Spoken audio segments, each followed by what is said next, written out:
Boa noite, abençoados irmãos, mais que vencedores em Cristo, povo santo de Deus. É uma honra estar aqui mais uma vez para transmitirmos mais um pouquinho do conhecimento do Evangelho da Graça. Eu agradeço ao Senhor por essa oportunidade. Hoje, em especial, tratando do nosso assunto de escatologia consumada, né? Graças a Deus nós conseguimos hoje vir aqui. Na semana passada nós não tivemos, né? Este estudo seria na semana passada, o estudo 7, mas não. Isso para quem está ao vivo, claro, né? Nós não tivemos, mas graças a Deus o Senhor nos permitiu estar aqui hoje para trazer esse estudo. Eu dividi esse estudo em duas partes. Eu ia fazer as aparentes contradições, como vocês viram no tema aí, né? Eu ia fazer nesse estudo de uma vez só, ia trazer as principais, né? Mas eu resolvi dividir, quase que eu não consigo, amado, vir hoje também fazer, tá? A gente está numa semana um pouquinho complicada, corrida, difícil, e quase que eu não consegui, então eu resolvi fazer um esboço um pouquinho menor e dividir o estudo, né? Então, provavelmente, assim, Deus permitindo, na próxima sexta-feira, o nosso estudo número 8 será a continuação dessas aparentes contradições. Deixa eu verificar como é que está o som aqui. Ok, tá bacana no meu retorno aqui. Então sejam todos muito bem-vindos, tá? Eu sou Cristiano França, para quem não me conhece. Esse é o estudo número 7. Então eu te convido a conhecer os demais estudos, tá? Aqui embaixo do vídeo no YouTube você encontra, você que está ao vivo, você que está pela gravação, você encontra o link de todos os estudos. É importante porque não faz sentido, como eu disse até no estudo da semana, no estudo passado, né? Na semana retrasada, não faz sentido você ler um livro a partir da metade, ou a partir do capítulo 6 ou do capítulo 7, né? Então você que está aí, caiu de paraquedas aqui no nosso vídeo, seja muito bem-vindo, se inscreva em nosso canal, tá? Cresça em graça conosco, em conhecimento, mas eu te convido a você assistir aos demais estudos, para você perceber o sentido de tudo, né? Se você ficar só nesse estudo, você vai se confundir certamente, porque esse é um estudo só, dividido em vários capítulos, como é um livro mesmo, né? Então é importante você estudar todos. Então vai desde o primeiro, estudo 1, 2, 3. Se você estiver no futuro, provavelmente você encontrará outros. Tá? Nós temos a intenção de fazer mais estudos ainda. Eu não sei exatamente quantos nós teremos, tá? Mas este é o 7. Então, se tiver mais... Se você estiver no futuro e já tiver outros, assista aos demais, mas é importante você ir lá no primeiro e vir assistindo e acompanhando para você crescer em graça, tá? Para efeito de registro, hoje é dia 11 de outubro de 2019, tá? Sexta-feira, 11 de outubro de 2019, claro, para quem está ao vivo, né? Então, amados, vamos para o nosso estudo de hoje. Vamos colocar o tema, então, sem mais demora, né? Só para registrar aí. Esse é o tema... Aparentes contradições. Vamos falar de algumas contradições que são aparentes, né? Vamos tratar algumas hoje, e as de hoje elas têm uma ligação direta com o estudo de semana passada. Essas contradições dizem muito respeito ao estudo passado, essas aparentes contradições, né? Elas dizem respeito ao estudo passado, tá? E no futuro, na próxima semana, se for preciso, a gente faz mais uma semana de aparentes contradições. Eu acho que não vai precisar, mas no próximo estudo a gente faz uma segunda parte. Vamos trazer outras aparentes contradições, né? Mas essas de hoje estão muito ligadas ao estudo, como eu falei, né? De semana passada, retrasada, no caso do estudo número 6, tá bom? Então, mas vamos tratar de algumas aparentes contradições que alguns usam, né, para negar a ideia da escatologia consumada.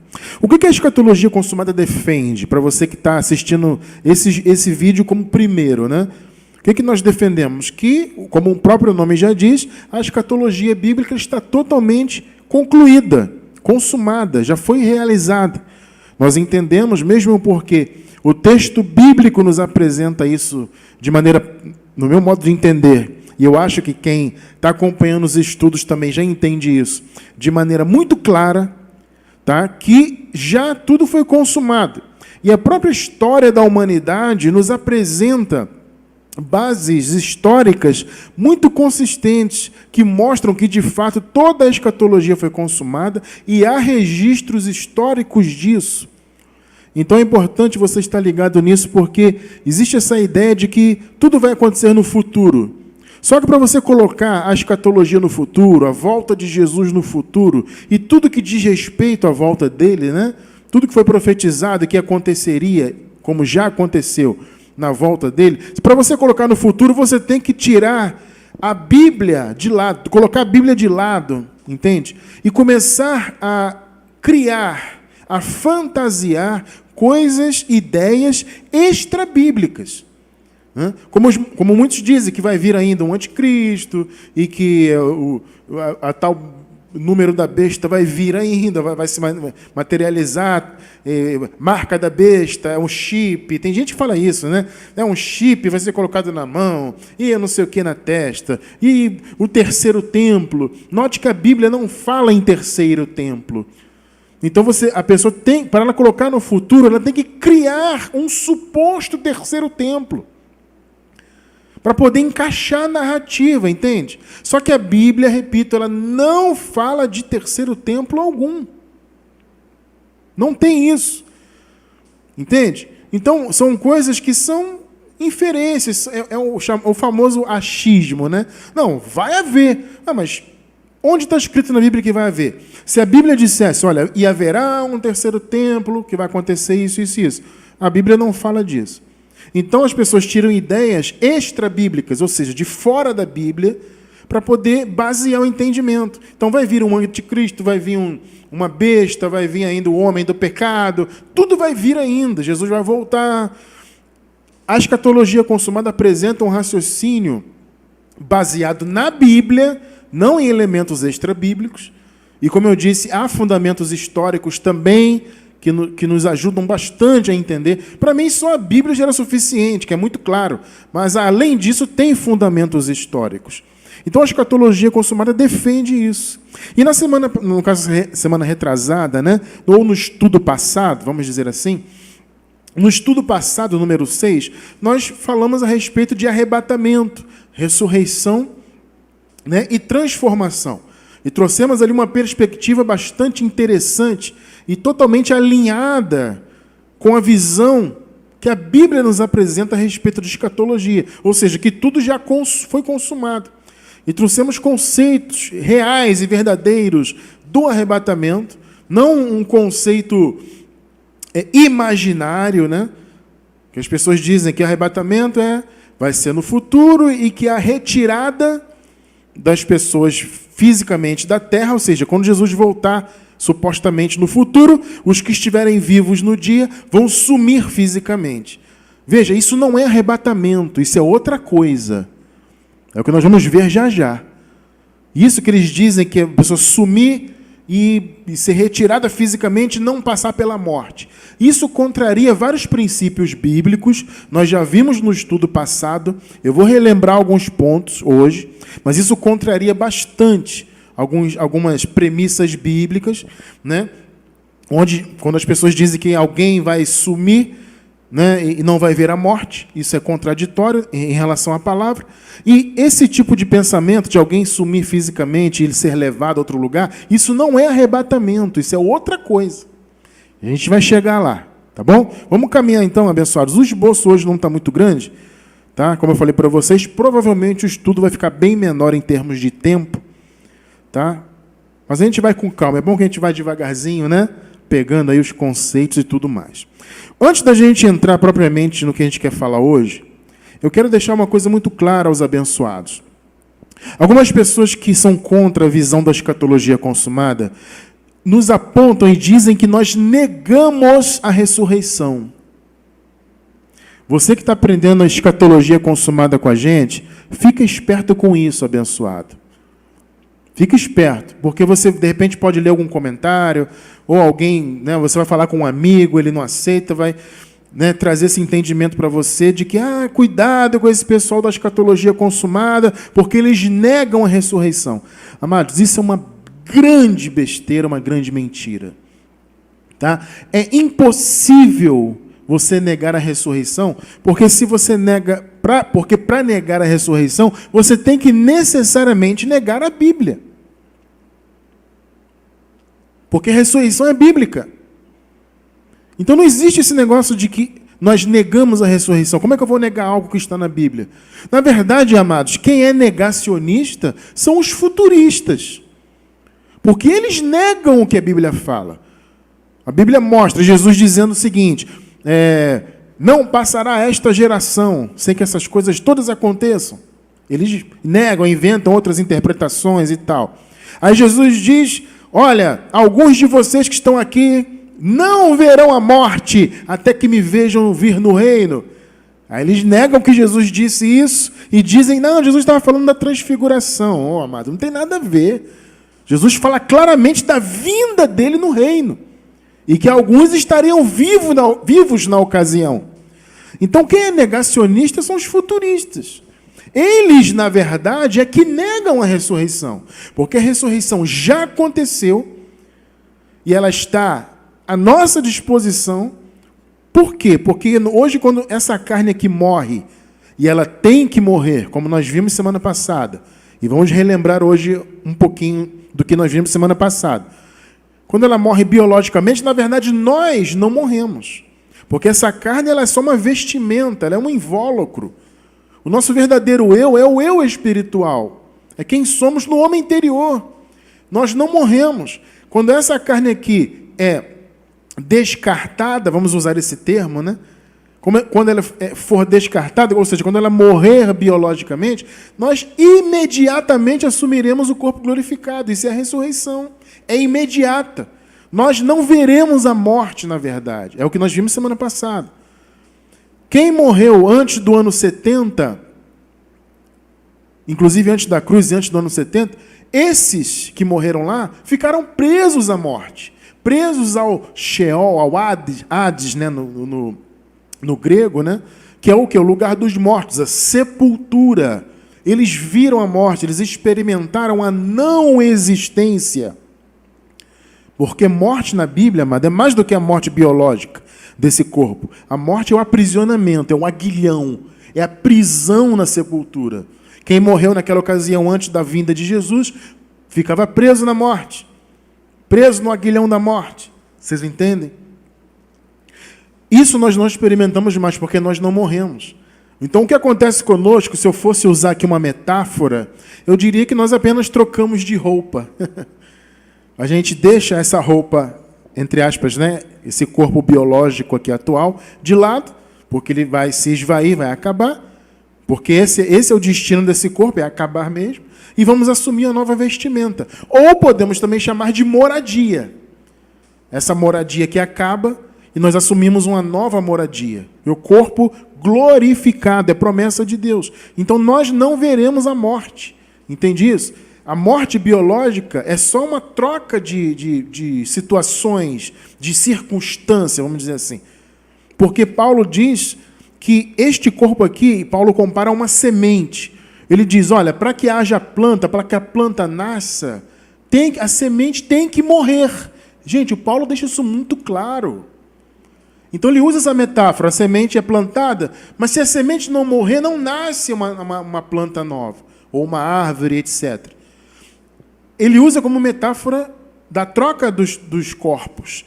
Ou seja, esse corpo aqui ele tem que morrer para ser plantado, na metáfora da semente. Então ele morre, é como se uma semente morresse para dar lugar à planta. A planta ou a árvore, nessa metáfora, é um novo corpo. Então, esse conceito de que as pessoas vão ser arrebatadas, né, no futuro, ou seja, vão sumir fisicamente, e não vão ver a morte, isso não faz sentido à luz da Bíblia. Tem que morrer porque este corpo de Adão aqui, ele é a semente para nascer o novo corpo. É uma metáfora maravilhosa que Paulo usa. Ou seja, Paulo deixa claro, tem que ter morte. Mas cristianos, nós não somos imortais? É o que eu estou falando. Morte, na Bíblia, essa morte que Jesus venceu, não é morte biológica. É o aprisionamento, é a sepultura. Vocês entendem isso? É a não existência. É isso que Jesus venceu. Nós, graças a Deus, jamais veremos ou experimentaremos a não existência. Jamais ficaremos presos à sepultura. Tá? Então, nós não negamos a ressurreição. Ao contrário, nós afirmamos a ressurreição. Quem nega é o futurista, que diz que ainda vai acontecer, sabe-se lá quando. Não, quem defende a escatologia consumada defende com unhas e dentes a ressurreição. Inclusive, defende que ela já aconteceu. E um outro ponto importante também é em relação ao arrebatamento, né? Eu já vou falar mais uma vez do conceito de arrebatamento, para relembrar, mas é importante dizer que alguns dizem o seguinte: não, arrebatamento é só para os vivos, né? Na semana passada nós dissemos, olha, o arrebatamento foi para todos. Todos foram arrebatados naquele conceito, né? Como eu falei, eu já vou falar mais à frente do conceito e vou relembrar. Então, todos foram arrebatados, todos os que eram de Deus, os que estavam mortos e os vivos. Só que os mortos foram arrebatados, ressuscitaram no reino, e essa ressurreição não foi a olhos vistos, porque ela foi no reino. E o que Jesus disse? Vamos lembrar o estudo passado? O que Jesus disse? Que o reino de Deus não viria com aparência exterior. Ninguém vai dizer ei-lo aqui ou ei-lo ali. Então, o que aconteceu na vinda do reino não foi possível ser visto aos olhos naturais. Foi no reino, Senhor. Então, os que estavam mortos ressuscitaram com corpos glorificados e foram arrebatados. E os vivos também foram arrebatados. Lá tem uma explicação mais detalhada. Mas eu quero mostrar aqui um versículo para aqueles que dizem que arrebatamento é no futuro e só para quem vai estar vivo. Veja só, 1 Tessalonicenses 4,17. Depois disso, os que estivermos vivos, vê que Paulo está se referindo a eles naquela época, não no futuro, não 20 séculos depois, percebeu, né? Paulo está dizendo o quê, gente? Vai ser na nossa geração aqui. Então, depois disso, os que estivermos vivos, seremos arrebatados juntamente com eles. Com eles quem? Os que estavam mortos. Percebeu que o arrebatamento foi para os dois âmbitos? Os que estavam mortos antes da vinda do Senhor e os que estavam vivos. Só que, obviamente, os que estavam vivos não receberam um corpo glorificado. Por quê? Porque eles precisavam ainda plantar o corpo que eles tinham. Eles tinham que passar pela morte biológica para colherem. É o que acontece conosco hoje. Tem que passar pela morte biológica para que nós venhamos a colher o corpo glorificado. Então, os vivos e os mortos foram arrebatados. Olha, nós os que estivermos vivos seremos, aqui está no futuro, porque Paulo estava escrevendo antes do ano 70, obviamente. Então, os que estivermos vivos seremos arrebatados juntamente com eles. Ou seja, com os que estavam mortos. Então, o arrebatamento foi para os dois, os que estavam mortos e vivos. Eu já vou relembrar o conceito de arrebatamento para vocês, tá? Então, é bom responder isso. O arrebatamento foi para os dois, para os mortos e para os que estavam vivos naquela ocasião. E nós não negamos a ressurreição. Ao contrário, nós acreditamos tanto nela e tanto cremos na Bíblia que nós dizemos que já aconteceu. Tá bom? Então vamos relembrar um ponto muito importante, essa questão da morte biológica. Tá? Separe isso na tua mente. O que Jesus venceu não foi a morte biológica de Adão. Adão tem que morrer. O que Jesus venceu foi a morte no sentido do aprisionamento, do aguilhão, da prisão da morte, da não existência. O Senhor retirou o seu povo da não existência, da prisão da morte, para que o povo dele pudesse usufruir do reino. Vocês compreendem isso? 1 Coríntios 15, 22, para relembrar. Olha aí, ó. Porque assim como todos morrem em Adão, assim também todos serão vivificados em Cristo. Pegou? Todos morrem em Adão. Amado, como você vai discutir com isso aí? Percebe que a Bíblia é muito clara quanto a isso? Todos morrem em Adão. Então essa carne tem que morrer. Ela é uma semente para o corpo glorificado. Essa história de que arrebatamento é retirar as pessoas fisicamente daqui, para elas não verem a morte, isso é contraditório. Senão o que Paulo ensinou sobre a semente não teria sentido. Paulo disse, não, gente, tem que morrer. A semente tem que morrer para que nasça um novo, né, no caso uma planta, nessa metáfora, como eu falei agora há pouco. Então, todos morrem em Adão. Hebreus 9, 27. Vejam só. E, como aos homens está ordenado morrerem uma só vez, vindo depois disso o juízo. Olha o que está escrito aí. Como aos homens está ordenado morrerem. Está ordenado. Adão tem que morrer. Todos morrem em Adão. Sublinha na tua Bíblia aí, anota aí, amado. Aos homens está ordenado morrerem. Para você receber o corpo glorificado, esse corpo aqui tem que morrer. Mas não significa que o seu verdadeiro eu vai morrer. Não. O que vai morrer é o invólucro aqui. Essa vestimenta, essa casa terrestre. Vocês estão compreendendo? Agora, o seu eu, o meu eu verdadeiro, nunca vai morrer. Não ficaremos presos à morte. Está muito claro, né? Pegou que todos os homens têm que morrer? Todos morrem em Adão? Está ordenado? E aí que vem a primeira aparente contradição. Porque alguns podem dizer, mas irmão Cristiano, e Enoque e Elias? Tremendo, né? Eles se baseiam, né? Dizem que o arrebatamento é essa retirada física para que não vejam, para que no futuro, aqueles que estiverem vivos, na suposta vinda de Jesus no futuro, né? Então eles dizem assim, vai ser como Enoque, que foi retirado para não ver a morte e não morreu, e Elias também, que foram arrebatados. Será que eles foram arrebatados? Eu pergunto. Será que eles foram para o céu? Está aí a pergunta.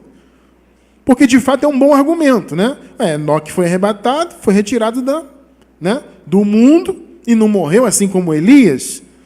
Então, o arrebatamento no futuro, no reino, tem que ser assim. Eu pergunto, será que Enoque e Elias foram arrebatados? E se foram, será que eles foram para o céu? Há um texto interessante aqui. Vamos ver juntos? Eu vou ler aqui na Nova Versão Internacional. João 3,13. Veja só o que Jesus falou aqui. Vamos ler juntos aqui. Ninguém... O que está escrito aí, amado? Ninguém jamais subiu ao céu. Ninguém jamais subiu ao céu. Enoque e Elias foram arrebatados?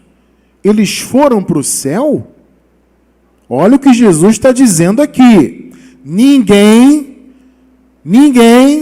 jamais subiu ao céu, a não ser aquele que veio do céu, o Filho do Homem. E aí, amado, o que dizer disso aí? Enoque e Elias foram arrebatados? Eles foram para o céu? E aí? Ninguém foi para o céu? Nessa época aqui, né? Nessa época aqui, de Jesus. Jesus falou, ninguém antes de mim subiu ao céu. Se ele fala ninguém, está falando de quem veio antes. Ninguém subiu ao céu, a não ser aquele que veio do céu, Filho do Homem. E aí? Como é que faz então? Amado. Aí, alguém pode perguntar, então, Cristiano França, Enoque e Elias morreram? Por que não? A gente vai chegar lá. Calma aí. Enoque e Elias morreram porque se Jesus disse que ninguém foi para o céu, então significa que Enoque e Elias não foram levados para lá. Senão Jesus estaria mentindo. Não é verdade? Então, se eles não foram levados para lá, eles também morreram? Bom, se você observar que o mandamento é esse, todos morrem em Adão. É o primeiro ponto. Né? A transformação,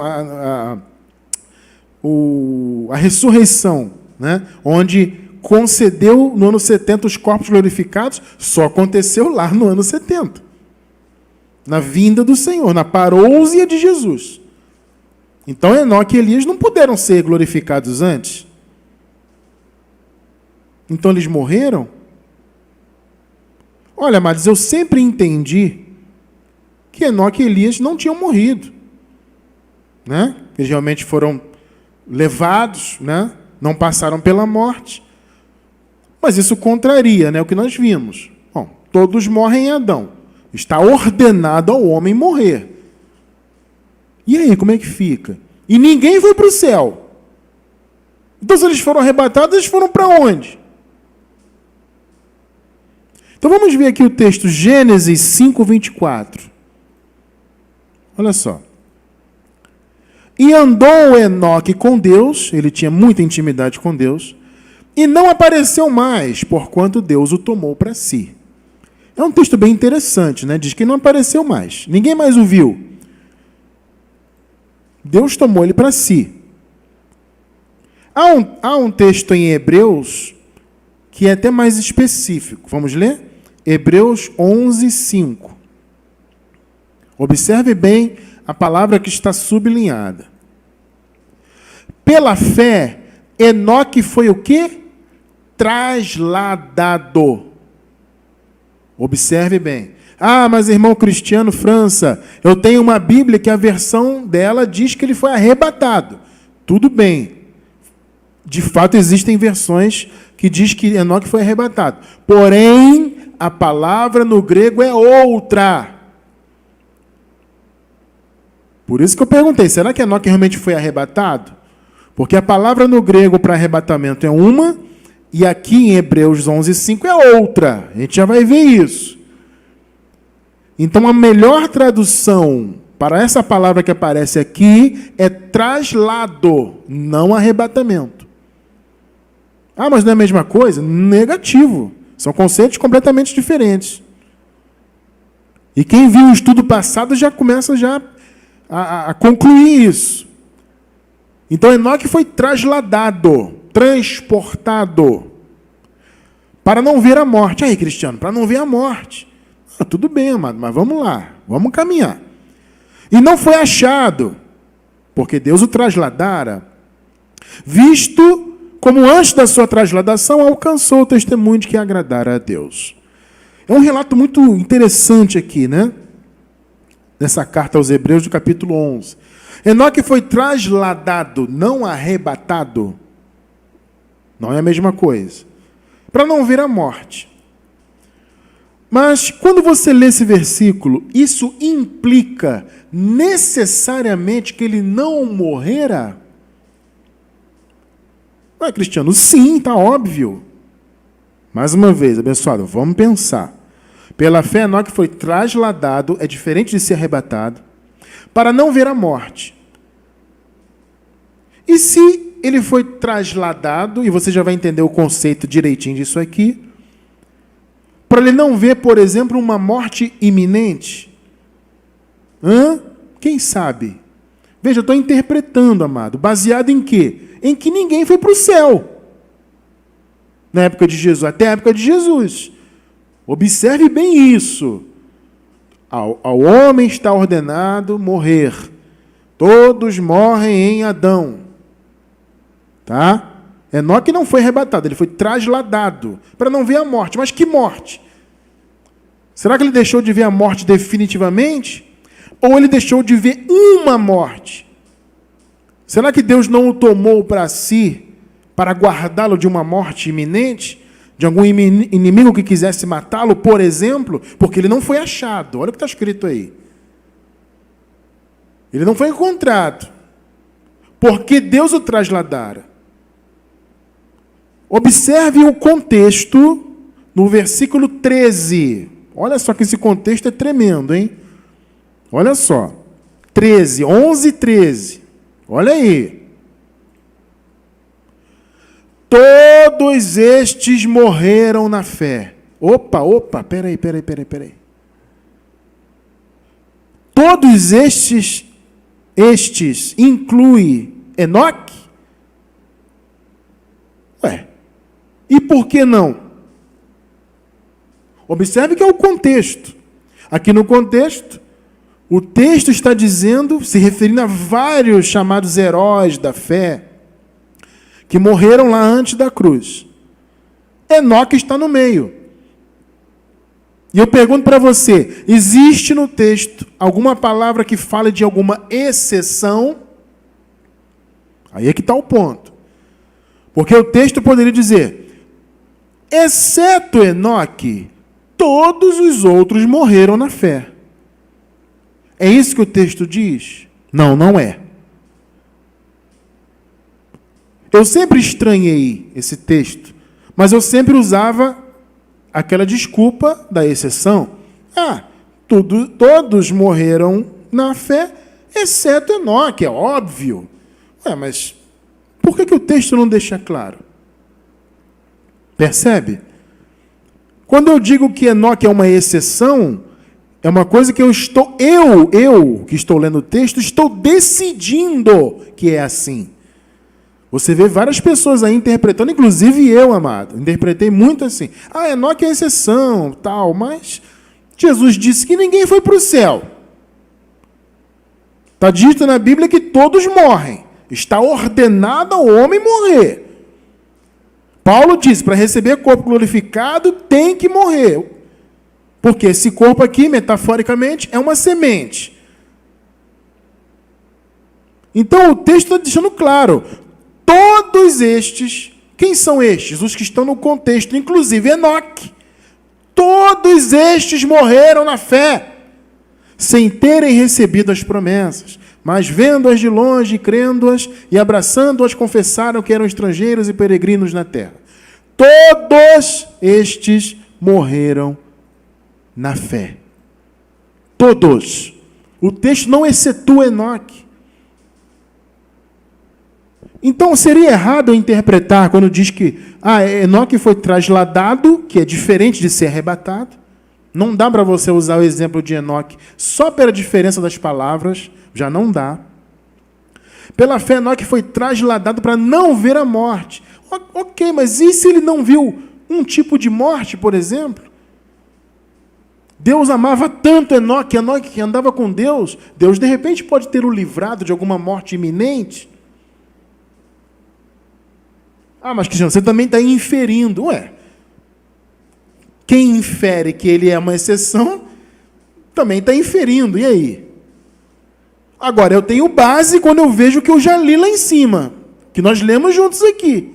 Esse é o ponto que eu estou falando. Já que as pessoas podem inferir e decidir que Enoque é uma exceção, todos exceto Enoque. E isso é uma decisão de quem está lendo o texto. O texto não fala isso. Então, já que se pode inferir que Enoque é uma exceção, então eu também posso inferir que essa morte não é a morte definitiva, que o Senhor o tomou para si e o trasladou para outro lugar. Eu já vou falar do sentido de trasladar. Já vou falar. Percebe? O texto deixa claro, amados, todos estes morreram na fé. Isso me parece, olha só, me parece a mim que essa interpretação que nós estamos trazendo aqui hoje, ela é mais coerente com aquilo que Jesus deixou claro lá. Ninguém subiu ao céu.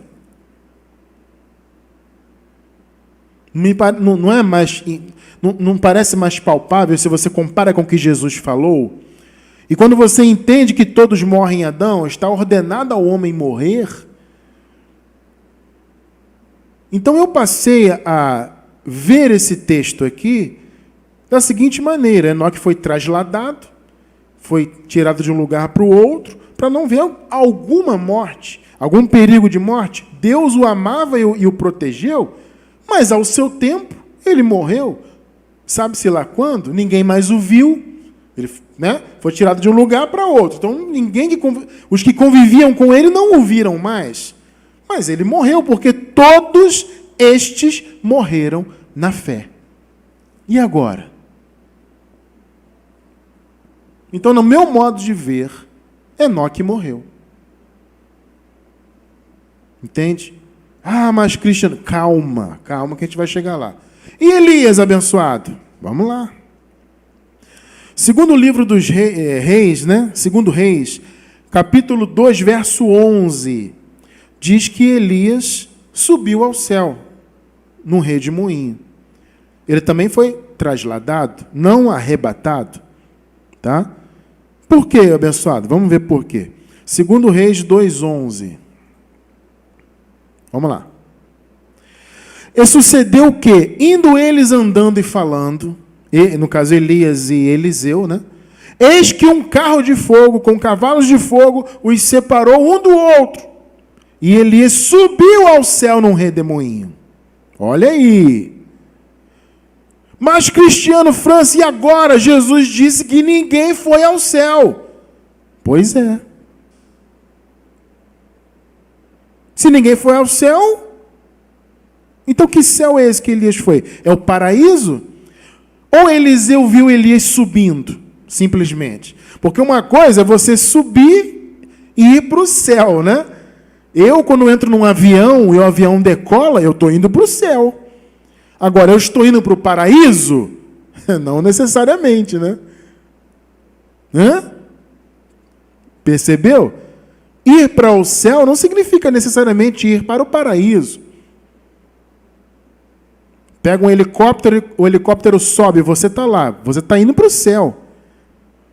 Isso em referência a quem está embaixo, né? Quem está embaixo olhando você dentro do helicóptero, está vendo você subir. A pessoa vai dizer o quê? Ó, fulano está no helicóptero indo para o céu. Ou entrou no avião, o avião está indo para o céu. Mas ir para o céu é ir para o paraíso?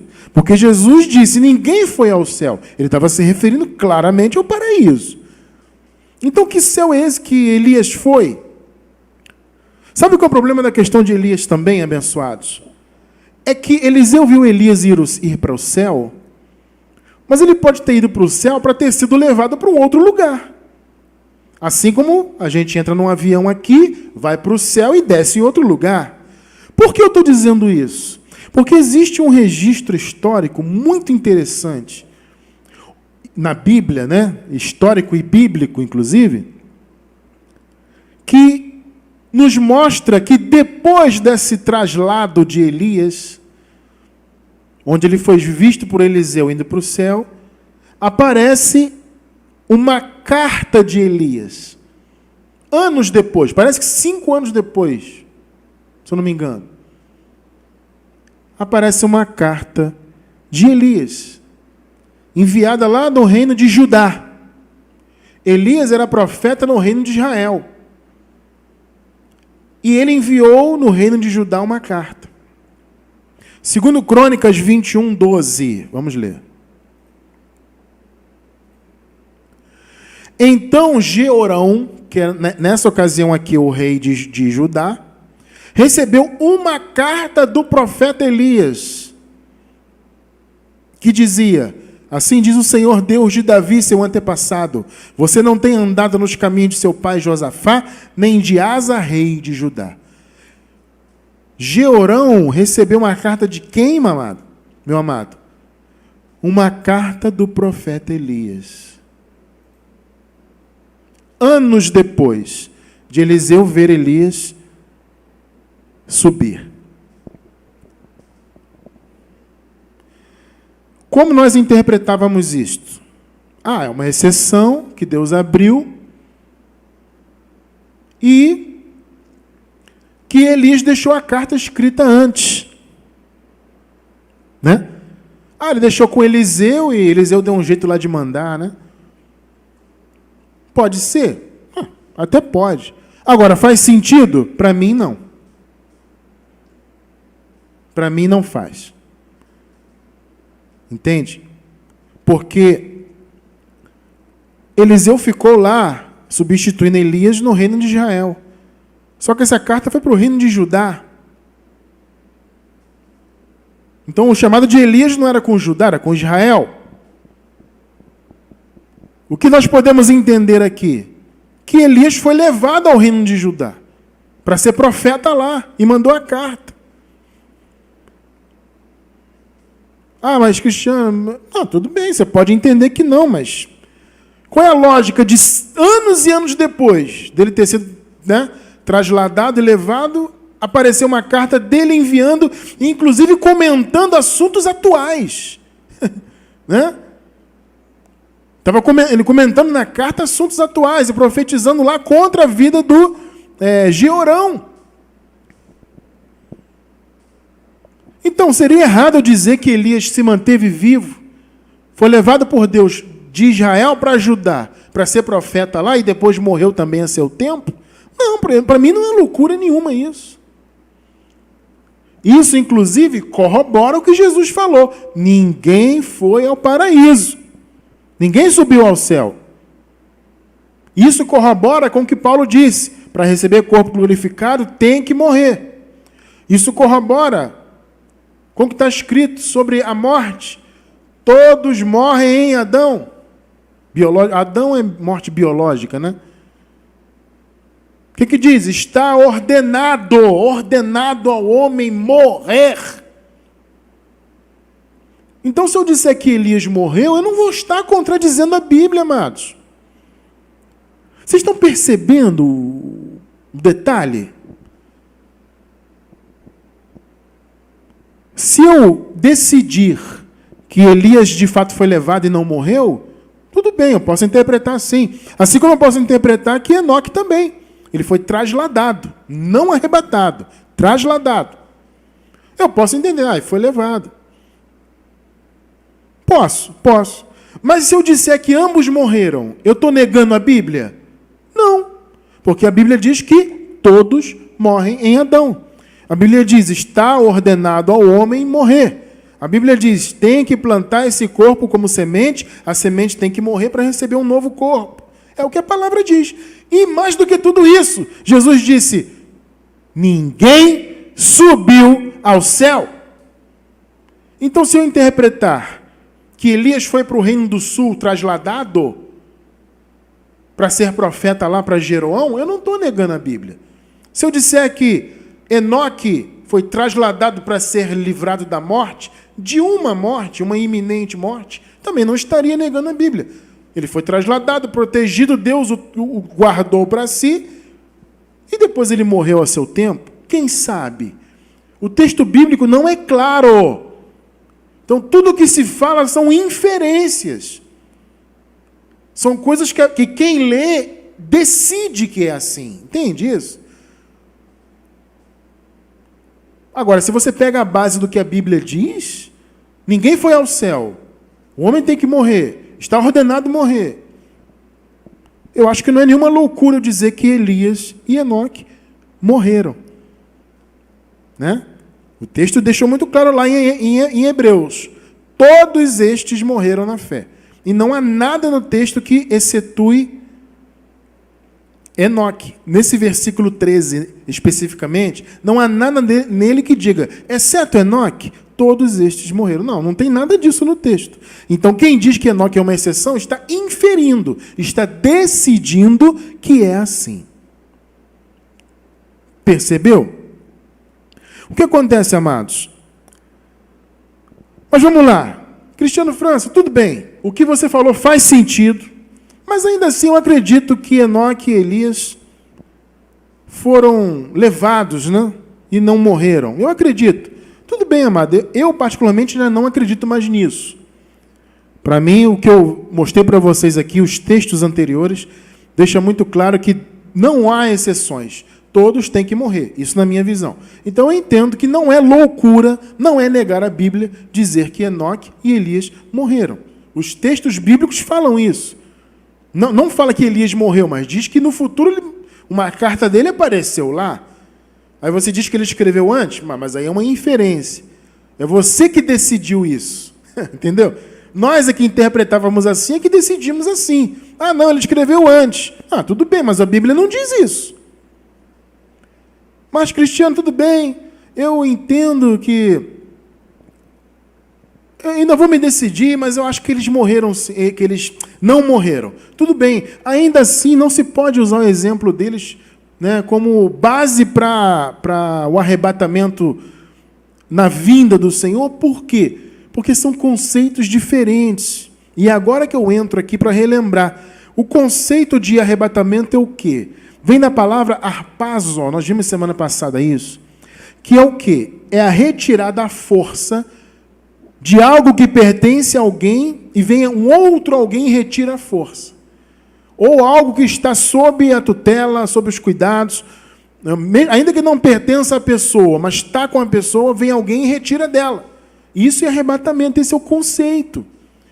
A palavra harpazo, ela era usada para se referir, por exemplo, a um assalto. Alguém que sofria um assalto, aí o assaltante retirava a força, né, o pertence de alguém, harpazo. Ou seja, o assaltante arrebatou o pertence. Essa palavra também poderia ser usada, e era usada, em relação aos despojos de guerra. Quando, né, uma nação invadia o território de outra numa guerra, aquela nação tomava o território e tomava os bens de quem perdeu. Isso era arrebatamento. Ou seja, o vencedor da guerra arrebatou os pertences. Está vendo qual é o sentido? É isso. O que Jesus fez conosco, com aqueles que estavam presos à morte, e nós como consequência? Retirou o seu povo da morte. O que Jesus fez foi um ato de guerra, amados, entenda isso. Arrebatamento é um ato de guerra. Então o que Jesus fez? Jesus lutou e venceu a morte. Primeiro, o Senhor Jesus deu um golpe fatal na morte quando ele ressuscitou. E no ano 70 ele deu o chamado golpe de misericórdia. Vocês entendem? Metaforicamente, né? Quando ele morreu e ressuscitou, ele deu um golpe fatal. E houve todo aquele período de transição. E no ano 70, na vinda, o Senhor deu o golpe de misericórdia e destruiu a morte de vez. Entende? O que ele fez então? Ao vencer a morte, ele arrebatou os seus da morte. Ele tomou a força. Pegou? Pegou o sentido? Ele venceu a guerra e nos tomou como despojos. Então, aqueles que estavam presos à morte, ressuscitaram com corpos, só que glorificados. Lá no paraíso, já no reino. Não foi uma ressurreição vista com olhos naturais, porque o reino não viria com aparência exterior. Então, no reino aconteceu a ressurreição de quem estava morto. Foi arrebatado, retirado da morte. Os que estavam vivos também foram arrebatados da morte. Não passariam mais a morrer, ou seja, não passariam mais a estar presos à morte. Morreriam biologicamente, porque tem que acontecer, como nós vimos aqui, e também vimos semana passada, mas não vai ver mais a morte, não vai ficar mais preso a ela. Vai apenas trocar de condição, trocar de vestimenta ou trocar de casa. Esse corpo aqui é uma casa terrestre, temos casas celestiais. Entende isso? É uma troca de casa. Mas o nosso eu jamais ficará preso à morte. Arrebatamento é isso, é tomar a força, algo que está sob o domínio de outro. Ou que pertence, ou que não pertence. No caso dos eleitos de Deus, eles não pertenciam à morte. Então Jesus venceu a morte e arrebatou os seus da morte, os que estavam mortos e os que estavam vivos na ocasião. Entende? O conceito de arrebatamento é um. Agora, a palavra que aparece lá em Hebreus 11, que diz que Enoque foi trasladado, existem algumas versões bíblicas que aparece arrebatado, na verdade não é arrebatado, é realmente trasladado. Porque a palavra no grego é metatítemi. Essa palavra significa transferir, transportar, no caso de um lugar para o outro. Você se lembra do caso de Filipe, aquele que batizou o eunuco? Filipe não foi trasladado de um lugar para outro? Esse é o sentido da palavra. Então você não pode usar o caso de Enoque e de Elias, ainda que você creia que eles não morreram, eu creio que morreram, mas ainda que você não creia, não dá para usar, porque o sentido é outro. Arrebatamento é o que Jesus fez, retirou os seus da morte, tomou de volta, porque os eleitos não pertenciam à morte. Então Jesus venceu a guerra e arrebatou todos os seus da morte, como despojos dessa guerra, né? Jesus venceu a morte. Por isso Paulo falou, o último inimigo a ser aniquilado é a morte. E foi lá no ano 70. Agora, o que aconteceu com Enoque e Elias foi um traslado. Foi uma transferência, um transporte de um lugar para o outro. Aí você vai dizer, então, Cristiano, eles foram transportados de um lugar para o outro, da terra para o céu. Mas Jesus disse, ninguém foi ao céu. Não use Enoque e Elias. Não use. Você que ainda tem a mente futurista, mas eu tenho certeza que o Espírito Santo vai trabalhar no seu entendimento e você vai deixar esse futurismo de lado aí, né? Vai deixar de acreditar em suposto templo, terceiro templo, e marca de besta, e chip, e esquece tudo isso. O Espírito está transformando a tua mente. Então, amado, não use mais como desculpa Enoque e Elias, não faz sentido. São conceitos distintos. Arrebatamento é uma coisa, transferência de um lugar para outro é outra. Arrebatamento é retirada da morte. É conquista. O Senhor nos conquistou. Percebeu, né? Traslado é outra coisa. São conceitos distintos. Então, para mim, no meu modo de ver, Enoque, como diz o texto em Hebreus, todos morreram na fé, ele morreu em algum momento, mas ele foi retirado de um lugar para outro, protegido por Deus de alguma morte, de algum perigo, isso no meu entendimento. O texto não é claro. Tá? Estou deixando claro isso. E Elias, para mim, foi retirado do reino de Israel e levado ao reino de Judá para ser profeta lá para Jeorão. Esse é o meu modo de ver. Mas ainda que eles tenham sido realmente... Ainda que Deus tenha aberto duas exceções, né? São exceções, né? A gente não poderia usar a exceção para aplicar a regra. Exceção é exceção. Mas para mim, nem essas exceções aconteceram. Para mim, não. Mas ainda que tivesse acontecido, não dá para você comparar. Porque são conceitos diferentes. Arrebatamento é uma coisa, traslado é outra. Tá? E para encerrar, amados, o estudo de hoje, eu queria falar de Himeneu e Fileto. Muitos usam isso também. É uma contradição de vocês, dizendo que a ressurreição já aconteceu, porque vocês são igual a Himeneu e Fileto. Vamos ver, 2 Timóteo 2, 17 e 18. Olha Paulo falando, as palavras dessa gente destroem como a gangrena. Entre eles estão Himeneu e Fileto, que se desviaram da verdade, dizendo o quê? Que a ressurreição já aconteceu e transtornaram a fé de alguns. Observem bem, alguns dizem assim, olha, vocês são como Himeneu e Fileto, porque Himeneu e Fileto ensinavam que a ressurreição já tinha acontecido, assim como vocês, e eles ensinavam de uma maneira diferente de Paulo. Porque eles dizem que Paulo ensinava o seguinte, que a ressurreição seria, como se crê hoje, né, vista aos olhos naturais, onde as pessoas sairiam do túmulo literalmente, aos olhos vistos de todos. É o que se acredita aí hoje.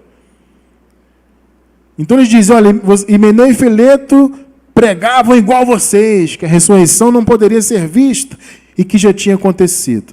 Olha, primeiro lugar,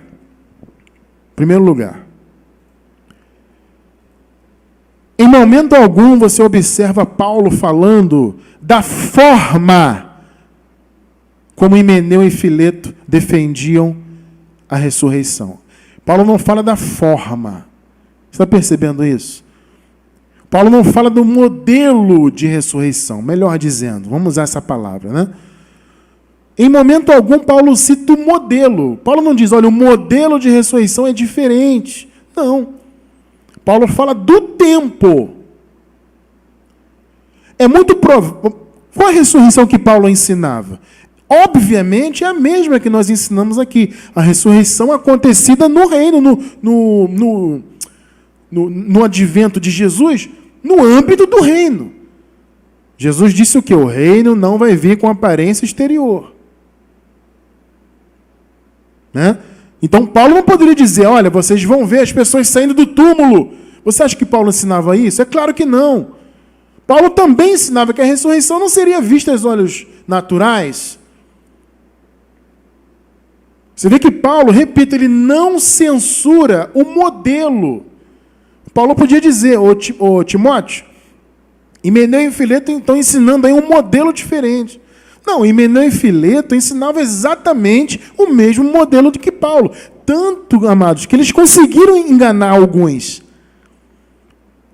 Porque se eles pregassem uma ressurreição diferente, vamos dizer assim, se Paulo pregasse uma ressurreição visível, como muitos aí acreditam, né? Se Paulo pregasse uma ressurreição visível, pessoas saindo do túmulo, literalmente, e todo mundo vendo, etc. E Himeneu e Fileto pregassem uma ressurreição acontecida no reino, eu digo para vocês, alguém seria enganado? Não. Porque as pessoas vão dizer, ô Himeneu e Fileto, isso não faz sentido, porque Paulo disse que nós veríamos. E nós não vimos ninguém. Então, ninguém ressuscitar, né? Nós não vimos, nenhum irmão nosso apareceu de novo. Eu não vi nenhum irmão que faleceu, nenhum familiar meu, nenhum irmão aqui da igreja. Então, a ressurreição não aconteceu. Eles não conseguiriam enganar ninguém. Eles conseguiram enganar exatamente porque eles ensinavam a mesma ressurreição de Paulo. Porque é única, não tem outra. É a ressurreição que acontece no reino. Não a olhos vistos aos olhos naturais. É a mesma. O problema de Paulo não era com o modelo. O problema de Paulo era com o tempo. Vamos voltar aqui. 2 Timóteo 2, 17 e 18. Entre eles está Himeneu e Fileto, que se desviaram da verdade, dizendo que a ressurreição já aconteceu. Ponto. Eles conseguiram realmente enganar alguns, justamente porque eles ensinavam o mesmo modelo de ressurreição de Paulo. Só que, ao contrário de Paulo, Himeneu e Fileto disseram que já havia acontecido. Ou seja, eles tinham dito que Jesus já tinha voltado. Percebe isso? Havia esse boato, Jesus já voltou. Himeneu e Fileto é a mesma coisa, estava dizendo isso. Tanto que Paulo escreveu lá aos Tessalonicenses, e o que Paulo falou que nós já estudamos? Olha, não fiquem perturbados, como se Jesus já tivesse vindo. Não, antes ainda tem que acontecer, tem que vir o homem do pecado, tem que acontecer a grande... como é que é o termo que Paulo usa? Me fugiu agora a palavra, né? A grande... Não é a grande tribulação, não, é outra coisa. Puxa, que pena que me fugiu a palavra, né? Mas Paulo disse, olha, vocês estão acreditando que Jesus já voltou, porque esse boato corria lá, né? Consequentemente, se Jesus já voltou, a ressurreição já havia acontecido. Só que na época de Paulo era por volta dos anos 50. Faltava muitos anos ainda para acontecer, porque foi no ano 70. Né? Então, Paulo estava escrevendo ali nos anos 50, né? Em meados do ano 50 ali. Então, alguns diziam, não, Jesus já voltou. E Paulo escreveu para Tessalonicenses, não voltou. Ainda tem que acontecer algumas coisas.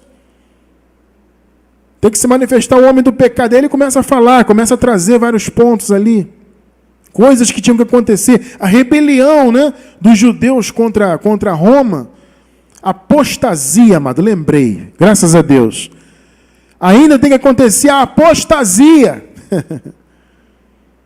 E foi o que aconteceu, né? Nós já estudamos semana passada, tá? Então, meus amados, entendam isso. Nós não somos como Himeneu e Fileto. Por quê? Porque nós já estamos depois do ano 70. O erro de Himeneu e Fileto foi dizer que Jesus já tinha voltado. E, consequentemente, afirmar que a ressurreição já havia acontecido. Paulo não está falando do modelo, ele está falando do tempo. Então o erro era esse. Eles estavam distorcendo a fé do povo, dizendo que Jesus já tinha vindo e a ressurreição já tinha acontecido. Nós não podemos ser comparados a Himeneu e Fileto. Por quê? Porque nós já estamos depois do acontecido. Então nós temos a autorização de Deus para dizer, já aconteceu. Então não há qualquer contradição. Tá bom, abençoados? Está muito claro isso? Gente, 1 hora de estudo. Deixa eu conferir o áudio aqui, amado. Tá limpinho. É porque aqui no meu retorno o som agora está um pouco estranho. Ficou um pouco abafado. O meu retorno aqui não está muito bom, né? Então no retorno ficou um pouco abafado, mas aqui parece que está bom. Gente, ficou muito claro para vocês? Eu acho que sim, né? Então esse é o primeiro estudo de aparentes contradições. Tá? Nós não somos Himeneu e Fileto, nós estamos depois do ano 70. Então não há contradição alguma. Tá? E no caso aqui, como nós vimos, né? de Elias e Enoque, também não há contradição alguma. Ainda que Deus tenha aberto uma exceção, o caso deles foi diferente, é traslado, não arrebatamento. São coisas diferentes. Mas eu, particularmente, entendo que, assim como todos os homens, eles também morreram. Porque Jesus disse, ninguém jamais subiu ao céu. Para mim está muito claro, amados. Eu espero que eu tenha conseguido explicar esses pontos para os irmãos, tá bom? E semana que vem, se Deus quiser, a gente continua. Existem algumas outras aparentes contradições que a gente pretende tratar com os irmãos. Se Deus quiser, no estudo número 8, a gente vai continuar então. Tá bom, queridos? Amados, um grande beijo para vocês. Obrigado pela audiência. São 10 horas e 1 minuto, né? Horário de Brasília, para quem está ao vivo. Deixo um convite para você que está ao vivo, estar conosco no domingo, a partir das 9h30 da manhã, a gente faz um bate-papo com os irmãos, e às 10h30 da manhã começa o culto racional. Então venha cultuar conosco, primeiro bater um papo e cultuar conosco depois, tá? Então espero vocês às 9h30 da manhã de domingo, se Deus quiser, horário de Brasília, tá bom, queridos? Olha, um grande beijo, um grande abraço, um fim de semana maravilhoso para vocês, e nunca se esqueçam, vocês são abençoados, tá bom? Graça e paz, e se Deus quiser, até domingo. Boa noite a todos.